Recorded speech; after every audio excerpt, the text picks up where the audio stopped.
Ashley's point of view. Tumayo agad ako at lumapit kay Mommy. Niyakap naman ako ng mahigpit nito at ganun din ang ginawa ko. I missed you, Mom. Hinagod naman ni Mommy ang likod ko bilang sagot at ilang sandali pa ay umupo na kami. Ang daddy naman ni Gabriela ay sa inupuan ko na umupo kaya tumabi na lang ako kay Mommy at Daddy. So, the half of my investment was already in this company. I will only give the half of it when you, Gabrielle, and Ashley settle down. Daddy said with a deep voice. Gabrielle gave me a quick look. Me and the board members agreed to schedule your wedding as soon as possible. That's why you're here, Gabrielle and Ashley. Napahawak naman ako ng mahigpit kay Mommy. Tumingin sandali sa akin si Mommy at alam kong ayaw niya sa nangyayari. Makalipas ang ilang sandali ay nagsalita si Mommy. Hindi ba pwedeng bigyan muna natin ng konti pang panahon ng mga bata? Hindi biro ang magpakasal at sa palagay ko ay hayaan muna natin na maging handa silang dalawa. Agad na sumagot si Daddy. Andrea, sweetheart, hindi na pwede yung gusto mo. Isang buwan ang nakatira sa poder ni Gabriel itong anak natin. At hindi naman ako papayag na tumagal pa ang ganong setup. Halos isang oras din bago natapos ang diskusyon para sa araw ng kasal namin. Si Gabriel kasi halatang ayaw sa naging desisyon ni Daddy. Kaya lahat ng binibigay na araw ni Daddy ay may dahilan siya. Wala ring nagawa si Mommy dahil hindi naman nakikinig si Daddy sa kanya. Nakikinig lang ako sa kanila sa buong meeting. Dahil ayokong may magalit sa kahit na sino sa kanila, kaya pinili ko na lang na hindi kumibo. Kahit natutol din ako. Salubong ang noo ni Gabriel nang matapos ang meeting. Hindi na ako nagpaalam sa kanya nang ayain ako ni Mommy na magmadali kami. Dahil baka masigawan niya pa ako. At ayokong makita ng mga naroon ang ugali niyang yun. Tanggap ko pa kung sa mansyon niya ako sisigawan. Huwag lang sa harap ng ibang tao. Mabuti nga at hindi nagalit si Daddy sa mga binabato ni Gabriel na sagot kanina. Dahil kapag ako ang gumawa nun kay Daddy, ay baka kung ano pang magawa niya sa akin. Si Daddy naman ay dumiretso sa opisina ng Daddy ni Gabriel para may maiba sa pinag-usapan. Hindi pa kasi tuluyang binibitiwan ni Tito ang company, though si Gabriel na ang CEO ng kumpanya. Siguro ay para may guidance pa rin si Gabriel dahil wala pang isang buwan ang binata sa company. Siguradong naninibago pa siya. Naglilibang kami ni Mommy maghapon pagkarating namin sa mall. Yun kasi ang gawain namin kahit noon pa man. Bonding na namin ang shopping at pagpapasalon kaya pagkatapos naming mamili ay dumiretso kami sa isang salon. Dito lang din sa loob ng mall. Katuwiran ni Mommy ay napagod siya sa kakalibot sa mall, kaya nagpa-body massage siya. Ako naman ay nagpakulay na lang ng kulay pula sa buhok ko, para mabago naman ang ayos ko. Ay, kabog ang beauty ni Momshi. Ang puti kasi ng skin mo kaya bumagay sa'yo. Papuri sa akin ni Denise na isang Becky, habang binublower niya ang kulay pula kong buhok. Lagi kasi kami ni Mommy dito sa salon. Nagpapaayos kaya naman medyo close na kami sa mga staff dito. Nginitian ko lang si Denise pabalik at hindi na nagkomento pa. Ilang sandali pa ay lumabas na rin si Mommy sa massage room at malaki ang ngiti nito sa akin. My daughter is so pretty. Lumapit ito sa akin at hinawakan ng bagong kulay kong buhok. Hindi na rin kami nagtagal sa salon dahil nagugutom naman daw siya. Inasar ko nga na tumatanda na kasi siya, kaya kung ano-ano na ang dinaraing. Kinurot naman ako ng pabiro sa tagiliran at iginiya na papasok sa isang Italian restaurant. Nag-uusap lang kami ni Mommy ng kung ano-ano habang kumakain kami. What color motif do you want for your wedding? She opened the topic. I still don't know, Mom. Maybe Gabrielle can help me with that. I said and dig my food. Is Gabrielle treating you right? Napansin ko kasi na galit talaga siya sa naging desisyon ng daddy mo. Kaya baka iba pa rin siya makitungo sa'yo, lalo na sa mansyon niya. I can sense that she's worried. Napabuntong hininga ko. Mom, I'm old enough. I can handle myself, don't worry. Gabriel is nice to me, even his maids in the mansion. She nodded. Okay, basta kapag may problema ka, magsabi ka lang sa akin ha, Ashley. Hindi magiging madali ang pag-aasawa lalo na sa simula. Plus ang katotohanan na both of you are still not ready to settle down. I can sense that. I smiled to assure her that I am perfectly fine. What's going on between me and Gabriel will stay inside the mansion. I don't want my mom to worry about me. And now that she's really sad that I'm not staying at our own house anymore. I don't want to sadden her anymore. She's not getting any younger. It's better this way. Pagkatapos naming mag-dinner, ay saktong tumawag si Daddy sa kanya. Your daddy's already looking for me, sweetheart. Pinapauwi na niya ako dahil gabi na raw at bawal na sa akin ang masyadong mapagod. Alam mo na, hindi na kami bumabata. Tumango naman ako kahit gusto ko pa sana siyang makasama. Sabay kaming lumabas ni Mommy ng mall. Ako na ang nagbitbit ng iba pa niyang pinamili habang hinihintay namin ang sundo niya. Hinatid ko muna si Mommy sa sundo niya bago ako sumakay sa taxi. Gusto pa nga niya sana akong ihatid pero humindi na lang ako dahil may kalayuan at magkaibang direksyon ng mansyon ni Gabriel sa bahay namin. Pagkarating ko sa bahay ay saktong 9 na ng gabi. Ang mga kasambahay ay naabutan kong nasa sala at nanonood. Ma'am, kayo po ba yan? Para na po kayong living Barbie. Judy said while giggling. Nginitian ko lamang to. Nakangiti rin sa akin si Manang at Ate Michelle pagkarating ko sa sala. Ma'am, magandang gabi po. Kumain na po ba kayo? Manang ask. Yes, Manang. Sige, akyat na ako Napagod po ako sa paglilibot sa mall. Ma'am, hindi po ba uuwi si Gabriel? Tanong ni Judy. Wala pa ba si Gabriel? Balik tanong ko. Tumango naman silang lahat. Baka busy na naman. Hayaan nyo na at uuwi rin yun kung kailan niya gusto. Tumawag po pala kanina ang daddy nyo at pinapasabi po niya na pupunta raw po dito bukas yung wedding organizer para sa kasal nyo po. Saad ni Ate Michelle. Sige, salamat sa pagsabi. Good night sa inyong tatlo. Kakatapos ko lamang magpahid ng lotion sa katawan nang kumatok si Judy sa pinto ng kwarto ko.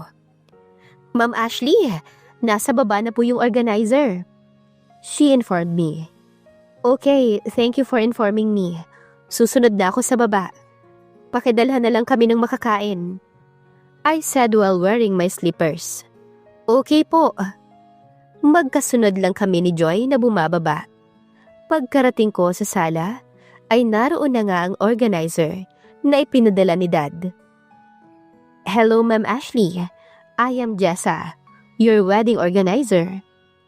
She offered me her hand. Inabot ko naman ito at nakipag-handshakes. Nice to meet you, Jessa. Have a seat.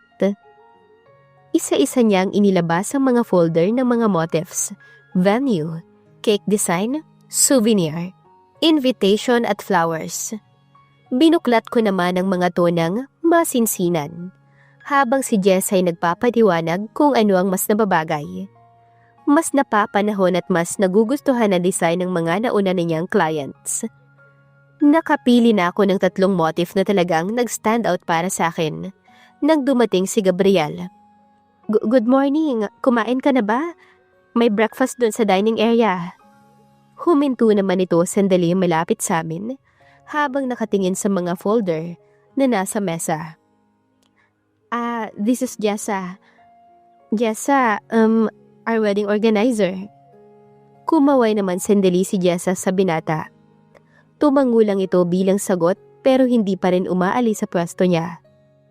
May napili na pala akong motif para sa kasal natin. Pero hindi pa ako makapag-decide dito sa tatlo. Ano sa tingin mo? Lumapit ako sa kanya at ipinakita ang tatlo kong nagustuhang motif. Tinignan naman niya sandali ang hawak ko at umalis nang wala man lang pasabi. Para tuloy akong napahiya dahil sa ginawa ni Gabriel, bumalik na lang ako sa sofa nang nakangiti kahit na masama ang loob ko dahil sa simpleng pagpapahiya niya sa akin. I'm sorry about that, Jessa. Maybe he's tired from work. Ngayon lang siya umuwi mula kahapon from work. Malamang ay nag-OT. Sabi ko na lang. I see. Balik ngiti sa akin ni Jessa. 3 oras din akong namili sa mga pinakita ni Jessa. Dahil hirap na ako sa pagpili. Dahil lahat naman ay magaganda.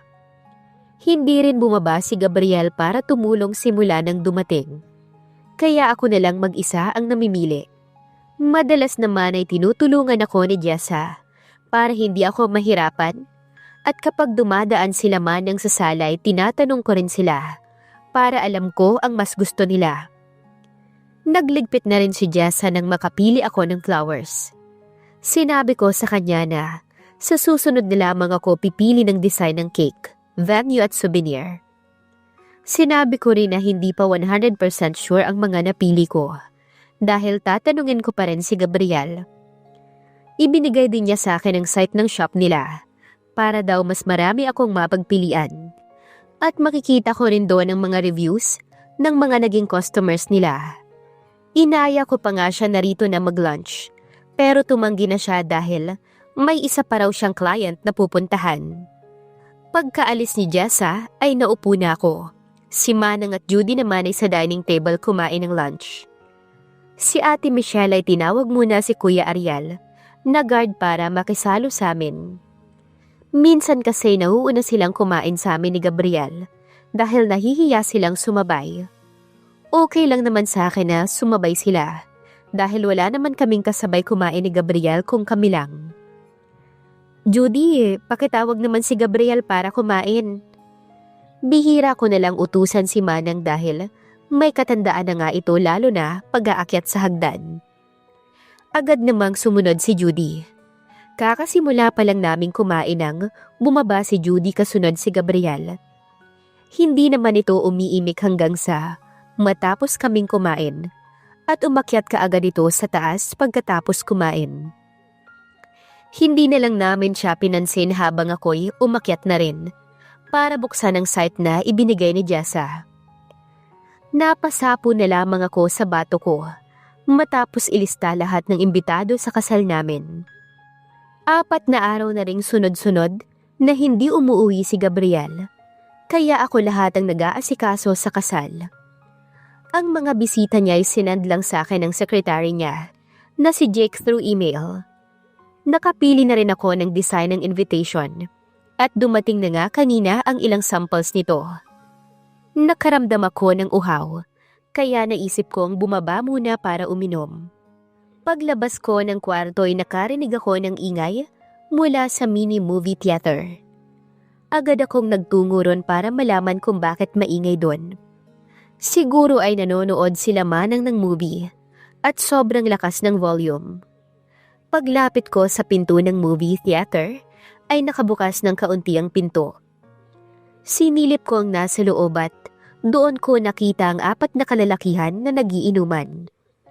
Si Gabriel ay isa sa kanila, habang ang 3 ay sa tingin ko, ang mga kaibigan niya na nakita ko na sa engagement party namin. Sila pala ang narinig kong maingay. Hindi malaking screen ng movie theater. Nakapatay naman kasi ang malaking TV at walang kahit anong tugtog na nagmumula ron. Aalis na sana ako para hayaan sila nang hindi ko sinasadyang marinig ang pinag-uusapan nila.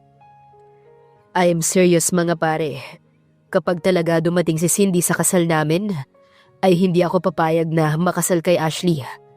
Magkasakita na, pero hindi ko isusuko si Cindy. At ipapakita ko sa kanya na kaya ko siyang ipaglaban. Nakaramdam ako ng hindi maipaliwanag na sakit sa puso ko. Kapag nangyari yun, Siguradong itatakwil ka ng tatay mo at malaki ang chance na mawala sa iyo ang company nyo dahil masisira ang mga tiwala ng investor sa iyo, pare. Babala ng isa nitong kausap. Wala akong pakialam. Wala na nga si Mommy at Rose. Kaya kahit mawala yung company na yan, ayos lang. Basta makasama ko na si Cindy dahil sapat na siya para sa akin. Naghiyawan na naman ang mga nasa loob ng movie theater. Ako naman ay hindi napigilan ang pagtulo ng mga luha ko. Kahit hindi ako makagalaw sa mga narinig ko'y, pinilit ko pa rin makabalik sa kwarto ko dahil baka may makakita sa akin na nakikinig ako sa kanila. Tanggap ko naman na loveless marriage ang mangyayari sa amin. Pero masama bang maghangad na kahit papano ay may care din siya sa akin? Kakatapos ko lamang mag-gardening at heto ko ngayon sa kusina para kumuha ng malamig na tubig. Kararating lang kasi nila Judy galing kay Jessa para kunin ang mga invitation na tapos nang gawin. Si Manang naman ay namili ng groceries kaya ako lang mag-isa kanina sa garden. Pagkatapos kong uminom ng tubig ay papanhik na dapat ako sa kwarto ko nang may kumatok sa pinto. Malapit na ako sa pinto nang unahan ako ni Ate Michelle na magbukas. Bumungad sa amin ang nakangiting si Cindy at napansin kong hindi siya nag-iisa. May kasama siyang lalaki at may bitbit silang pareho na box ng pagkain. "Hello Cindy, tara pasok kayo." Maluwag kong ngiti.